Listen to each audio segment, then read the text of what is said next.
नमस्कार। लोकसभा का चुनाव जैसे जैसे करीब आता जा रहा है, वैसे वैसे समाजवादी पार्टी का आंतरिक संघर्ष तेज होता जा रहा है और विशेष रूप से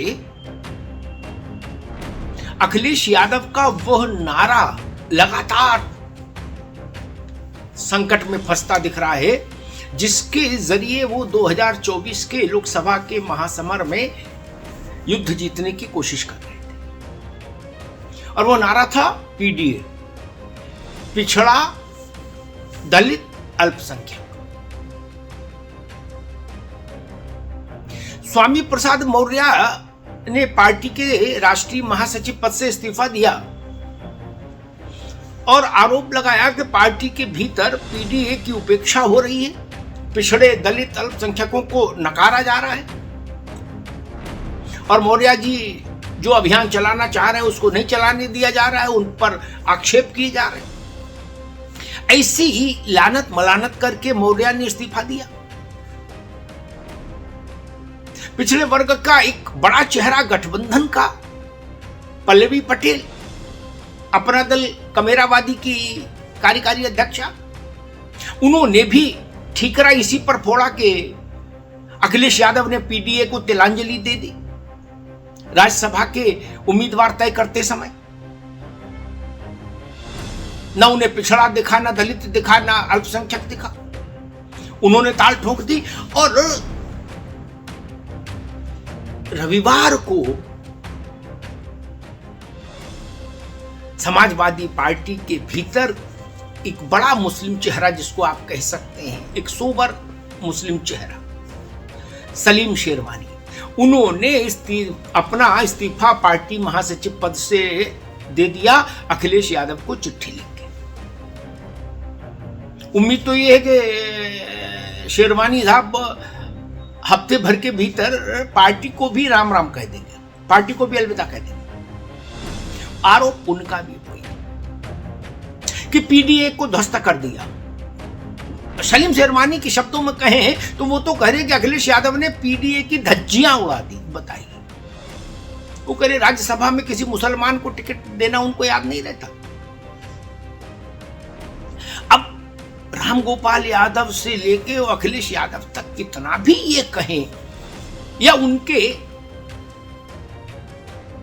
बिहाफ पर दूसरे राजनेता पार्टी के कितना भी ये प्रचार करे कि भाई पल्लवी पटेल, स्वामी प्रसाद मौर्य और सलीम शेरवानी सबको राज्यसभा चाहिए थी इसलिए नाराज, तो भी इस तर्क का उत्तर, इस प्रश्न का उत्तर तो अखिलेश यादव को देना ही होगा ना कि अगर आपने पिछड़े को और दलित और मुसलमान को राज्यसभा में टिकट दे दी होती तो मौर्य, पल्लवी पटेल और सलीम शेरवानी, इन तीनों का मुंह तो बंद हो जाता ना। फिर तो ये आरोप नहीं लगा पाते कि आपने पीडीए की धज्जियां उड़ा दी।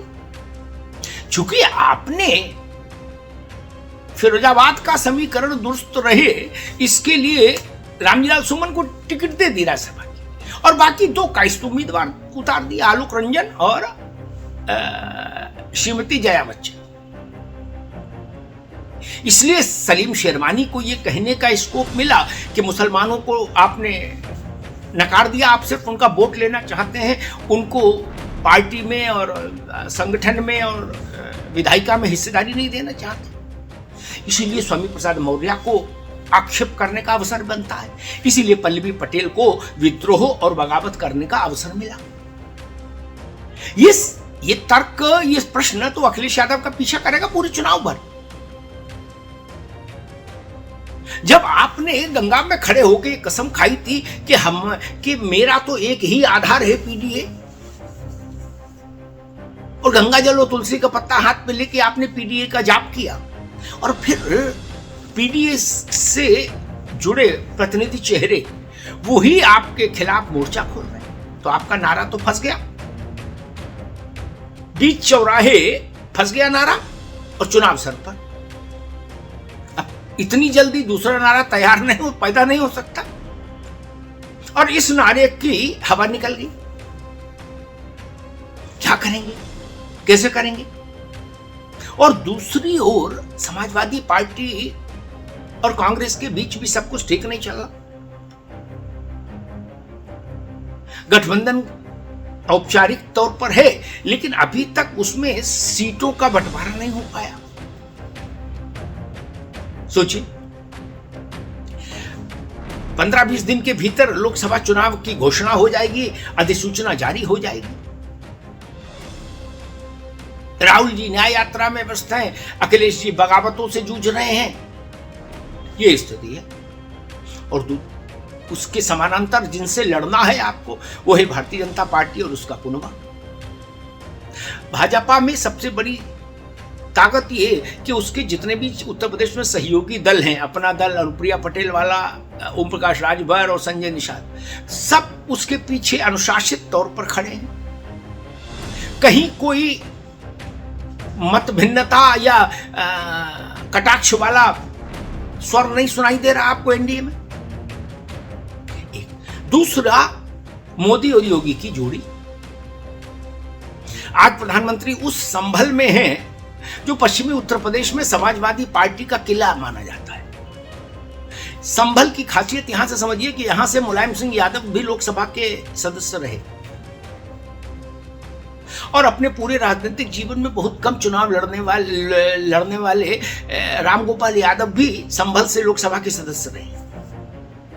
और अब यहीं से शफीकुर रहमान बर्क हैं जो लोकसभा के सबसे बुजुर्ग सांसद थे। उस संभल में आज प्रधानमंत्री आ रहे हैं बिगुल फूंकने।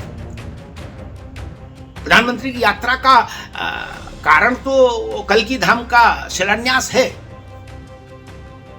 लेकिन प्रधानमंत्री यहां से पूरे पश्चिमी उत्तर प्रदेश के लिए एक मैसेज देंगे। प्रधानमंत्री की यात्रा इसलिए भी महत्वपूर्ण है आज संभल की, क्योंकि राष्ट्रीय लोकदल और भाजपा के साथ जब से सहमति बनी है, चरण सिंह जी को भारत रत्न दिया गया है और उसके बाद एक चुनावी सहमति बनी कि भाई दोनों मिलकर लड़ेंगे चुनाव, और जयंत की पार्टी एनडीए का हिस्सा बनी है, उसके बाद प्रधानमंत्री पहली बार पश्चिमी उत्तर प्रदेश की जमीन पर होंगे। इसलिए वहां से उनका मैसेज बड़ा होगा, लाउड होगा, क्लियर होगा। चौधरी चरण सिंह को भारत रत्न दिए जाने के लिए के बाद अब जयंत चौधरी और उनका परिवार औपचारिक तौर पर प्रधानमंत्री से मुलाकात करेगा और उनका आभार भी व्यक्त करेगा, उन्हें धन्यवाद देगा कि उन्होंने चौधरी साहब को भारत रत्न देने का फैसला किया। एक ये भी घटनाक्रम है जो 2-4-5 दिन के भीतर घट जाएगा, और जब जयंत चौधरी प्रधानमंत्री से मिल लेंगे, उनका आभार व्यक्त कर देंगे, उसके बाद ही भाजपा और आरएलडी संयुक्त रूप से गठबंधन का औपचारिक ऐलान कर देंगे। आज प्रधानमंत्री लखनऊ भी रहेंगे। वहां 10 लाख करोड़ से ज्यादा के जो निवेश हैं औद्योगिक उस क्षेत्र में, वो उनके लिए ग्राउंड ब्रेकिंग सेरेमनी हो रही। उसमें सरकार का दावा है कि इससे लाखों रोजगार पैदा होंगे।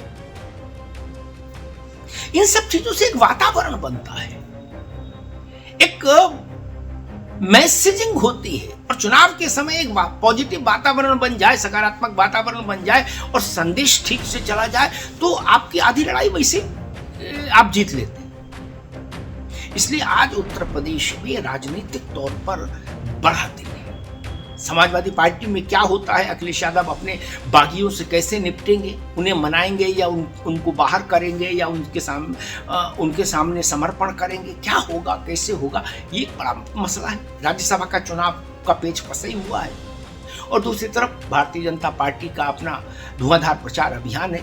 प्रधानमंत्री की पश्चिम से हुंकार है, और लखनऊ में योगी सरकार का ग्राउंड ब्रेकिंग सेरेमनी।